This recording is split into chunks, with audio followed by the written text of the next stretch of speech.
Welcome back to Intro to Philosophy 1010, the summer session 2019. Our book is Introduction to World Philosophy. This is the second video about Friedrich Nietzsche. In the first video, I went over the exam questions for exam 3, and I said I'll just give you the straightforward surface reading of Nietzsche's Human All Too Human and the Cheerful Science, or the Gay Science, that'll prepare you for answering the exam questions. And then I said I'll go back and put our straightforward surface reading in context by comparing certain selections from those two books to other parts of those books and other books. And the implication, I will say, is that Nietzsche should not be read as just a straightforward, open and honest atheist, as he seems to be in The Gay Science, number 108 and number 125, where he says God is dead. We killed God, God is dead. What sponge did we use to wipe away the horizon? So then we compared that to Plato's Dialogue the Phaedrus, where Socrates talks about life after death and before the next reincarnation. Souls try to go out to the outermost horizon of the cosmos. That's where the absolute ideas of God's mind exist, and that is where we try to go. So when we read Nietzsche say in section 125 of The Gay Science, titled The Madman, who gave us the sponge to wipe away the whole horizon? So that's most likely what he was thinking about. I know he was aware of this philosophy. He was well aware of Plato's dialogues and the Upanishads, where they call the outermost horizon the ether, or Akasha. That's where Vishnu resides. That's where Brahman exists. It's the omniscient mind of God. And so if we killed God, then we wiped away the ideas of God's mind. Now we must become like God. Otherwise we live in a groundless, morally relative world with no up or down, no right or wrong. So all right, so he definitely seems like a straightforward atheist. However, should we be reading alternative interpretations into Nietzsche's books? We definitely should. If you go through his other books, he always gives hints about, I like to wear masks, I'm lying, why do you believe me? Why don't you think for yourself? But just to keep it in the context of our class, if you look on page 499, the right-hand column for Human All Too Human, number 8. Pneumatic explanation of nature. So pneumatic, in this context, it doesn't mean pneumatic machinery, it means the Holy Spirit. And it means that it's from Christian scholars would interpret the Bible as being inspired by the Holy Spirit, and that we should try to understand it through the inspiration of the Holy Spirit. And he says metaphysics tries to interpret the history of nature pneumatically, as if it was a work of the Holy Spirit. So I'll just read what he says here. And it would imply that we should not look for alternative, deeper meanings in his books. We should just look at it, take it at the surface value. And then I'll read something where he says exactly the opposite. So that's common for him. He completely flip-flops all the time. So pneumatic explanation of nature. Metaphysics explains the writings of nature, as it were, pneumatically, as the Church and its scholars formally explained the Bible. It takes very much understanding of nature to use the same kind of explanatory art as the philologists created for all books, with the intention of understanding simply what the writing wants to say, but without catching a whiff of or presupposing a double sense. We have not completely overcome, however, bad explanatory art even in reference to books, and one encounters allegorical and mystical interpretation even in the best company. Thus it stands in reference to nature. In fact, even more badly. So we shouldn't look for a double sense in books, and we shouldn't look for a double sense in nature. This isn't a shadow of some other world, as Plato said. We can't understand the mind of God by analyzing the laws of physics as they seem to be represented in the world of material appearances. Just take it for what it is. This is nature. Well, okay, but let me now go and look. I've got just a series of quotes, different quotes from his book. Here's one from a preface to a book that came just before Human All Too Human, called The Dawn, or Daybreak. And so after he wrote his later books, he wrote a preface. And this is number 5 in that, so he numbers his books in different paragraphs or sections. So section number 5, Preface to the Dawn. This art does not so easily get anything done. It teaches to read well, that is to say, to read slowly, deeply, looking cautiously before and aft, with reservations, with doors left open, with delicate eyes and fingers.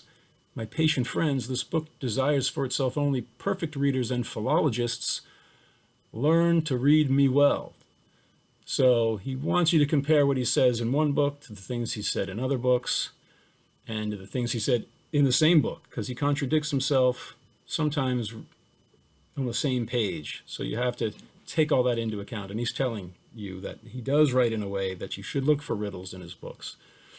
With that in mind, I will go back to the gay science. So we saw number 108. He says, this is where he first says God is dead. So the gay science, number 108, New Struggles. After Buddha was dead, his shadow was still shown for centuries in a cave. A tremendous shiver-inducing shadow. God is dead, but given humans as they are, there may be caves for thousands of years in which his shadow is shown, and we still have to defeat his shadow. That was number 108. So number 108 is actually the holiest number for Hindus, for at least some schools of Hindus, and for Buddhists. So it was probably not accidental that he had that mention of God and Buddha at number 108. But if you look at number 106, the gay science number 106, so just 2 sections before he said God is dead, this one is entitled Music as an Advocate. The innovator replied, I wish for the seedling to become a tree. For a doctrine to become a tree, it has to be believed for a good while. For it to be believed, it has to be considered irrefutable. The tree needs storms, doubts, worms, and nastiness to reveal the nature and the strength of the seedling. Let it break if it is not strong enough. But a seedling can only be destroyed, not refuted. When he had said that, his disciple cried impetuously, but I believe in your cause and consider it so strong that I will say everything that I still have in my mind against it. The innovator laughed in his heart and wagged a finger at him. This kind of discipleship, he said, is the best, but it is also the most dangerous, and not every kind of doctrine can endure it. So the best kind of discipleship is to say everything you can against the doctrine that you actually believe, to thereby proving that it can withstand a withering attack. So when he says something like that, well, just by itself, that wouldn't mean that much, except for if you take into account Hinduism. They say Buddha, who said that there is no self, there is no Atman, and therefore there's no supreme self, there's no supreme Atman, there's no Vishnu. According to some schools of Hinduism, Buddha was an incarnation of Vishnu, who appeared to preach an atheistic doctrine so that he could appeal to the sentiment of the people at the time who didn't want to hear about God, but they were still open to moral lessons of compassion. So rather than just try to force them to believe in something they didn't want to believe, Vishnu presented himself preaching atheism, but with a compassionate tone, specifically being compassionate towards the animals. And so no need for, you don't want to reincarnate, you don't have a soul, but you do reincarnate. The illusion of your individuality continues. To escape that suffering, you have to realize you don't exist as an individual self. We've talked about Buddhism and David Hume in previous videos. So at any rate, Nietzsche was most likely aware of that as well. It's the entire, to say that God disguised himself as an atheist, namely Buddha, it's quite a, you could say, oh, that's just revisionist history. The Hindus wrote that to explain Buddha and turn his doctrine against itself. But when Nietzsche talks about just 2 sections before that in 106, about saying everything you can against your belief, so as to make it endurable in the minds of the people, and that being the best form of discipleship. Well, he also said this in the Gay Science, number 292. He says, to those who preach morals, deny these good things, withdraw the mob's acclaim from them as well as their easy currency. Make them once again concealed secrets of solitary souls. Say that morality is forbidden. That way you might win over for these things the kind of people who alone matter. I mean those who are heroic. But to that end, there has to be a quality that inspires fear and not, as hitherto, nausea. Hasn't the time come to save morality what Master Eckhart said, I ask God to rid me of God. So now you've got this theme repeating. I believe in your cause so much, I'll say everything I can against it. That's the Gay Science 106. Here, you want to win heroes over to a cause, so therefore you attack it. So I ask God to rid me of God. And in the beginning of the Gay Science, he has a series of poems. Poem number 31 is called The Disguised Saint. It says, lest your happiness oppress us, cloak yourself in devilish tresses, devilish wit, and devilish dress. All in vain your eye expresses your angelic saintliness. So again, this idea of a disguised saint, when he keeps repeating it, it starts to make you a little bit suspicious. And now I'm going to relate this back to Hegel. So in the video before the Nietzsche video before this one, I went over Hegel's philosophy. And for him, we saw, I'll just read on page 490, it's section 80, and the reading is from A Phenomenology of Mind. He says, Hegel says, the goal, however, is fixed for knowledge just as necessarily as the succession in the process. The terminus is at the point where knowledge is no longer compelled to go beyond itself, where it finds its own self, and the notion corresponds to the object, and the object to the notion. So the point I want to focus on here is the goal, however, is fixed for knowledge, just as necessarily as the succession in the process. So for Hegel, each phase of the history of philosophy is a necessary phase. It's not arbitrary. And when you understand the entire sequence that evolves through the dialectical process of thesis, antithesis, and synthesis, it's working towards a knowledge of the absolute truth. Now, Nietzsche, in Human All Too Human, he agrees that we should engage in historical philosophizing, but he doesn't agree with the claim that history is aimed at some ultimate purpose or some ultimate goal. What he does suggest in other books is that the sequence of philosophical concepts goes in a circle. And that is the eternal process of evolution that he identifies with God. So I'll just read here. Beyond Good and Evil. This was a book after he wrote The Gay Science, he wrote Thus Spoke Zarathustra. Then he wrote Beyond Good and Evil. So here, Beyond Good and Evil, number 20, he says that individual philosophical concepts are not anything capricious or autonomously evolving, is betrayed in the end also by the fact that the most diverse philosophers keep filling in a definite fundamental scheme of possible philosophies. Under an invisible spell, they always revolve once more in the same orbit. The strange family resemblance of all Indian, Greek, and German philosophizing is explained easily enough. Where there is affinity of languages, it cannot fail, owing to the common philosophy of grammar, I mean owing to the unconscious domination and guidance by similar grammatical functions, that everything is prepared at the outset for a similar development and sequence of philosophical systems. So, Indian, Greek, and German philosophy, he says, necessarily and continuously fulfills the same circle of evolution. One concept leads to another, but it comes full circle. Well, that's a big claim, because if you can identify the starting point of philosophy, then you know where it's headed back to. And Indian philosophy began with the Vedas, and the end of the Vedas, or the Upanishads, are theistic. They talk about Vishnu, the supreme Atman, and the supreme Brahman. These are the two sides of God. Brahman is the impersonal, all-pervasive, omniscient ocean of potential being, this precognitive bliss before you perceive it through the categories of thought. Atman is the each individual point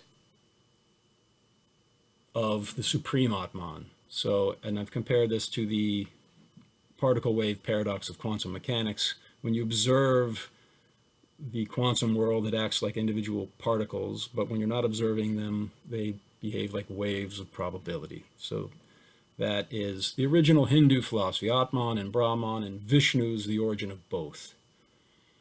And so then Indian philosophy went from that to Buddhism, which is no Atman, Anatman. There are no individual selves. And as I've said, the Hindus say Buddha was Vishnu, disguised as an atheist. Then after Buddha, we had Shankara, who we discussed a little bit in our book, Introduction to World Philosophy. But then after Shankara, there was a return to the theistic interpretation. And there was Madhava, and there was Chaitanya.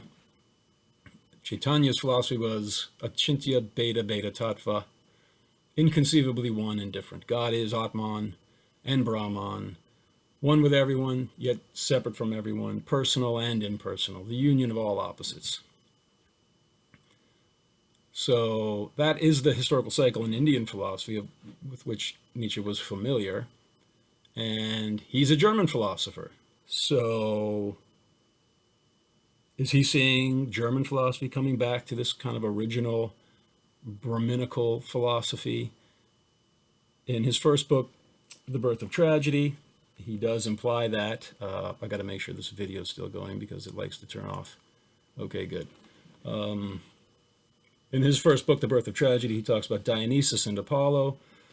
And I'm going to read a little bit about that. I will start with page 97 of this book.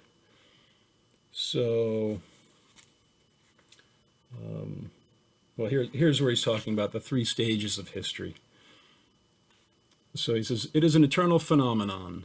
The craving will always finds a way to maintain its creatures in life and to compel them to live on by spreading an illusion over things. One man is held fast by the Socratic delight in knowledge and the delusion that it can help him to heal the eternal wound of life.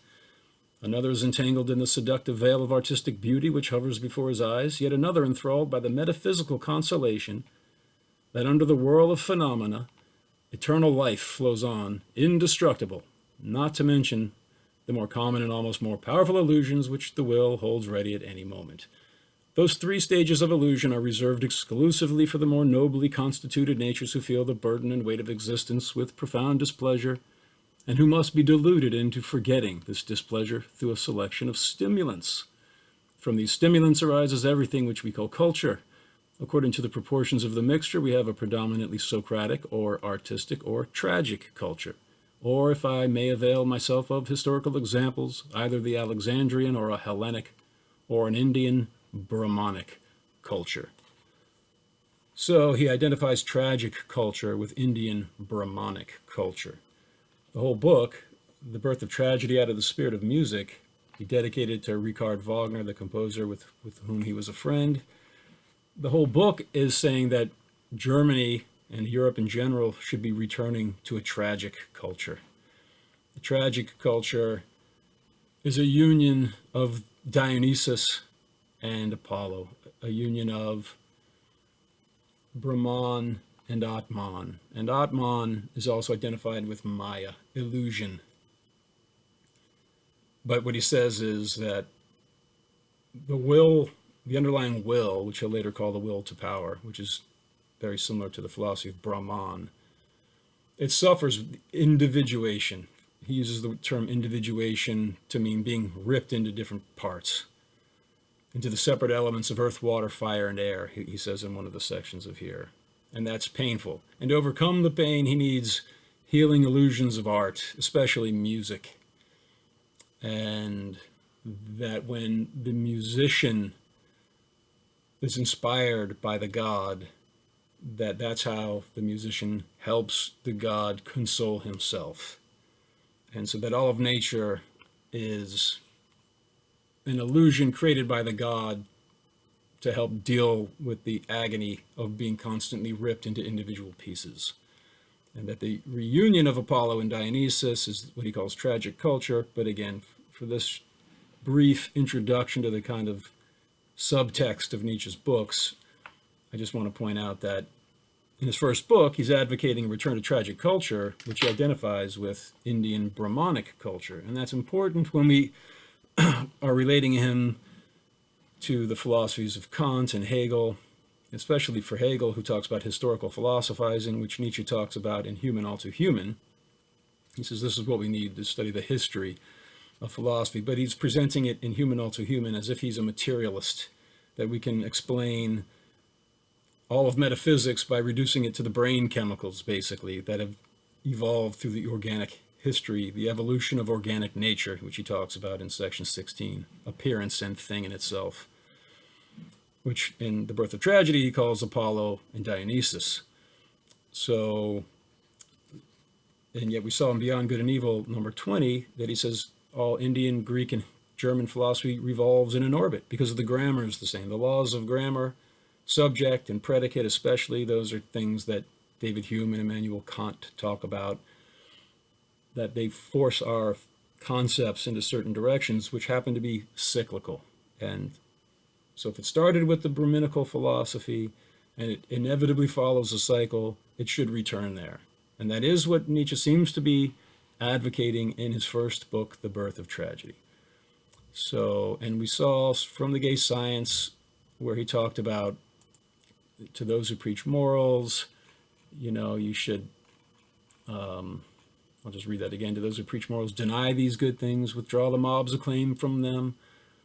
That way you might win over for these things the kind of people who alone matter, the heroic. Therefore I ask God to rid me of God. So if you attack God, then you'll inspire the heroes to God's defense. The best way to strengthen a cause is to attack it. That's what his advice is. And he talks about being a disguised saint in poem number 31 of the Gay Science.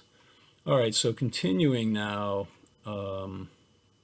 here's Beyond Good and Evil, number 27. He says, it is hard to be understood, especially when one thinks and lives gangasro tagati. And if you translate that, which he doesn't, it means as the current of the Ganges flows. Among men who think and live differently, namely kormagati, which means as the tortoise moves, or at best the way frogs walk. Mundakagati. I obviously, he says now in parentheses, I obviously do everything to be hard to understand myself, and one should be cordially grateful for the goodwill to some subtlety of interpretation. So why would he use Sanskrit, and he didn't translate it in his original book, to describe himself? He's saying, I'm intentionally being difficult to understand. It is hard to be understood, especially when one thinks and lives gangasro tagati. All right, so if you live as the current of the Ganges flows, well, that's definitely identifying yourself with the Hindu philosophy, with the holy river Ganges. He thinks like the Ganges river flows. Well, that would imply he thinks like a Hindu. That's Beyond Good and Evil, number 27. 7 aphorisms earlier, Beyond Good and Evil 20, he said all Indian, Greek, and German philosophy revolve in the same orbit. And he's also admitting, I'm being intentionally difficult, and I want you to be subtle in your interpretations. So that's what I'm doing here. If you look at Beyond Good and Evil, number 55, he says, there is a great ladder of religious cruelty with many rungs, but 3 of these are the most important. And they're sacrificing others, sacrificing yourself as an ascetic, and then sacrificing God. So to sacrifice God for the nothing, this paradoxical mystery of the final cruelty, was reserved for the generation that is now coming up. All of us already know something of this. So that is the ladder of religious cruelty. But the ladder bends into a circle, as we're going to see in the very next aphorism, number 56 of Beyond Good and Evil. Whoever is really with an Asiatic and supra-Asiatic eye, looked down into the most world-denying of all possible ways of thinking, beyond good and evil, and no longer like the Buddha and Schopenhauer under the spell and delusion of morality, may just thereby, without really meaning to do so, have opened his eyes to the opposite ideal. The idea of the most high-spirited, alive, and world-affirming human being who has not only come to terms and learned to get along with whatever was and is, but who wants to have what was and is repeated into all eternity, shouting insatiably da capo, which means from the beginning, a musical term, not only to himself, but to the whole play and spectacle, and not only to a spectacle, but at bottom to him who needs precisely this spectacle, and who makes it necessary, because again and again he needs himself, and makes himself necessary. What? And wouldn't this be circulus vitiosus deus? So Walter Kaufman translates that to mean either a vicious circle made God, or God is a vicious circle, or the circle is a vicious God. So that ladder of religious cruelty, first you sacrifice others, and then you sacrifice yourself by renouncing the physical pleasures of life, and then finally you sacrifice God. But then he says that he calls God a vicious circle. The circle is a vicious God. And we saw in Beyond Good and Evil, number 20, so now we're at 56, but back in 20, Indian, Greek, and German philosophy, they revolve in a circle. The whole cyclical progression of philosophical concepts, from theism through atheism back to theism, that is itself God. It seems to be what Nietzsche's saying. And that idea of a ladder turning into a circle and relating that to God and God torturing people, that was in Beyond Good and Evil. He addressed that same kind of philosophy and imagery in Daybreak, or the Dawn, in number 113 and in number 96. And I'll read those, and we'll see how it relates back to the gay science. So in Daybreak, number 113, he says, the striving for distinction. The striving for distinction is the striving for domination over the next man. At the end of the ladder stands the ascetic and martyr, who feels the highest enjoyment by himself enduring that which on the first step of the ladder his counterpart the barbarian imposes on others. In both cases, an unspeakable happiness at the sight of torment. Indeed, happiness, conceived as the liveliest feeling of power, has perhaps been nowhere greater on earth than in the souls of superstitious ascetics. The Brahmins give statement to this in the story of King Vishvamitra, who derived such strength from practicing penance for 1,000 years that he undertook to construct a new heaven. I believe that in this whole species of inner experience, we are now incompetent novices groping after the solution of riddles. They knew more about these infamous refinements of self-enjoyment 4,000 years ago, the creation of the world. Perhaps it was then thought of by some Indian dreamer as an ascetic operation on the part of a god. Perhaps the god wanted to banish himself into acting and moving nature, as into an instrument of torture, in order thereby to feel his bliss and power redoubled. And supposing it was a god of love, what enjoyment for such a god to create suffering men, to suffer divinely and superhumanly from the ceaseless torment of the sight of them, and thus to tyrannize over himself. Is the circle of striving for distinction really at an end with the ascetic? Could this circle not be run through again from the beginning, holding fast to the basic disposition of the ascetic, and at the same time that of the pitying God? That is to say, doing hurt to others in order thereby to hurt oneself, in order then to triumph over oneself and one's pity, and to revel in an extremity of power. Excuse these extravagant reflections on all that may have been possible on earth through the psychical extravagance of the lust for power. So, you see that idea of the ladder of religious cruelty bending into a circle, which is reminiscent of the whole idea of the cycle of philosophical history, starting with God, going through atheism, and it would imply coming back to God. Earlier in the Dawn, section number 6, and this is going to bring up this whole idea of Europe following the same historical pattern as India before us.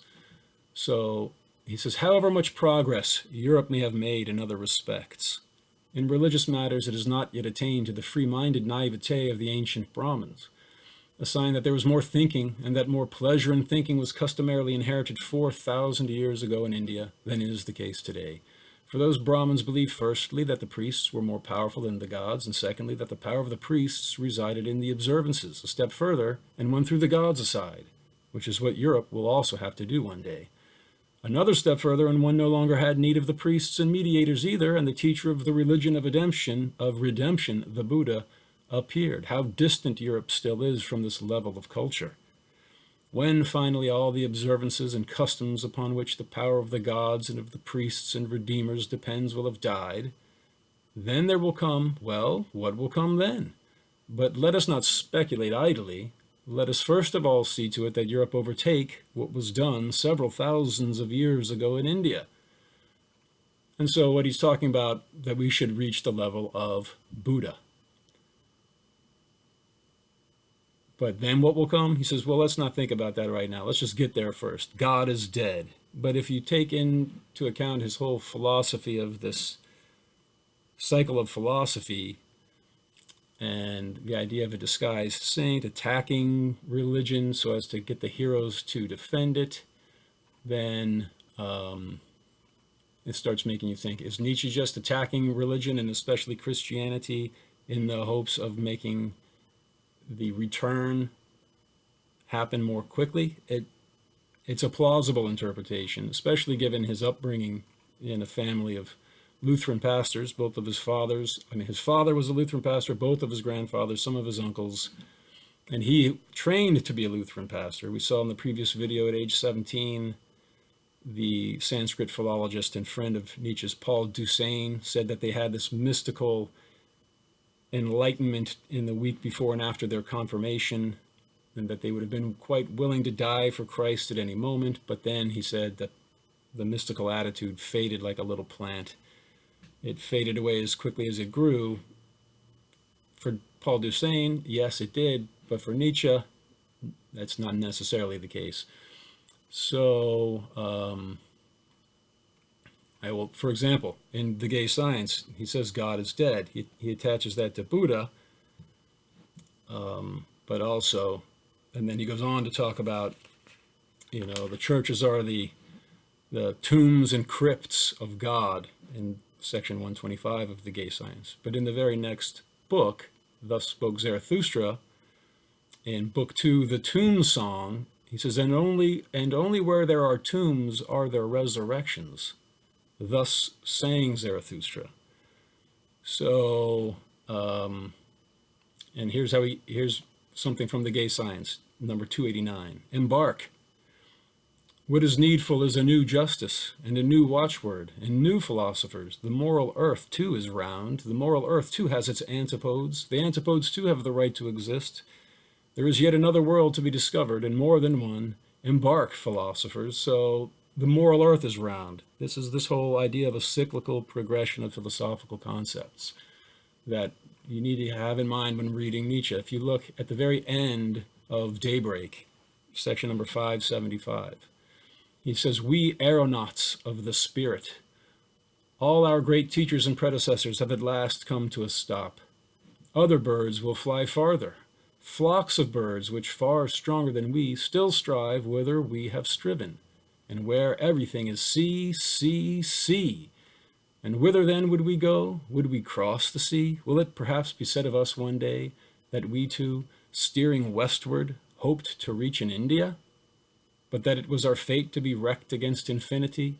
Or, my brothers, or, so he leaves it an open question, will we be wrecked against infinity in our search for India, for the ancient philosophy of India, or will we come full circle back to it? And you should also keep in mind that the dawn, which ends with this idea of steering westward in hopes of reaching in India, it began with a quote from the Rig Veda. And that's where the book got its title. So it begins, the book Daybreak, or the Dawn, the quote from the Rig Veda is, there are so many days that have not yet broken.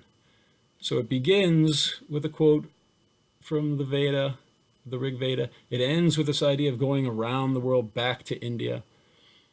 And that is a theme that emerges. So that idea where everything is sea, sea, sea, I'm going to relate that last part of Daybreak back to The Gay Science, because we saw that same imagery on section 124. In the horizon of the infinite, we have left the land and gone to sea. We have burned the bridge behind us. Even more, we have destroyed the land behind us. Now, ship, look out, look ahead. Beside you lies the ocean. To be sure, it does not always roar, and every now and then it lies there like silk and gold in a fantasy of grace. But hours will come when you will recognize that it is infinite and that there is nothing more terrible than infinity. Oh, the poor bird that felt free and now pushes against the walls of this cage. Woe if homesickness for the land strikes you, as if there would have been more liberty there, and there is no longer any land. And then the madman, section 125. So the madman is telling everyone God is dead. People are laughing at him. One of the things he says is, how were we able to drink up the sea? Who gave us the sponge to wipe away the whole horizon? So God is dead. Everything is sea, sea, sea. And yet we saw in Daybreak, which was the book, so it's Daybreak, and then I believe it was Human, All Too Human, then Daybreak, and then The Gay Science. But at any rate, Nietzsche asks us to compare and contrast, looking before and aft. In the preface to the Dawn, number 5, he said we have to look before and after all of his books to understand them well. This whole idea of the horizon of the infinite. So steering westward, hope to reach in India. Will it perhaps be said of us one day that we too, steering westward, hope to reach in India, but that it was our fate to be wrecked against infinity? Or, my brothers, so in the Gay Science, yes, we're wrecked against infinity, the horizon of the infinite. But that is where the Vedas, the Upanishads, say God exists. Vishnu exists there. It's also where Plato says God exists, at the outermost sphere of the universe, the horizon of the cosmos. It's infinitely far away in the respect that if you approach it physically, it recedes with every step. But if you have an out-of-body experience after death, then you can reach there, according to people's near-death experiences and according to holographic string theory, which I've talked about in other videos. I think it's important to briefly mention it again here. Nietzsche talks about science, how we need to pay attention to the little. In Human, All Too Human, he says, science, in number 6, he says, for this reason, all philosophies embrace so much high-flying metaphysics and such a shyness of the seemingly insignificant solutions of physics. So the seemingly insignificant solutions of physics have accumulated over the years to come up with this idea of holographic string theory, which is that the past, the present, and the future of the universe are interwoven at the outermost sphere of the cosmos, where space is receding at the speed of light, and then they radiate inward with the echo of the Big Bang, the cosmic microwave background radiation on one-dimensional fundamental threads of energy that create the illusion, the holographic illusion of three-dimensional objects evolving over time. So that is the philosophy that it seems Nietzsche thinks we're heading back to. And in the meantime, he's advocating the philosophy, which I don't think he genuinely believes, which is this material reductionism of the neo-Darwinian theory, the whole evolution of organic nature. He's saying, that I think what he's trying to do is guide the Western world through the skepticism and atheism, that phase of philosophy through which you have to go in order to complete the cycle back around to the original understanding of God that you find in the Upanishads, which is very similar to what you find in Plato, which is very similar to the Catholic theology, which was in large part created by splicing Plato's metaphysics with the Bible. So I've read that, and now I want to just conclude this video with the episode where Nietzsche finally lost his mind. And I just want to make sure that this video is still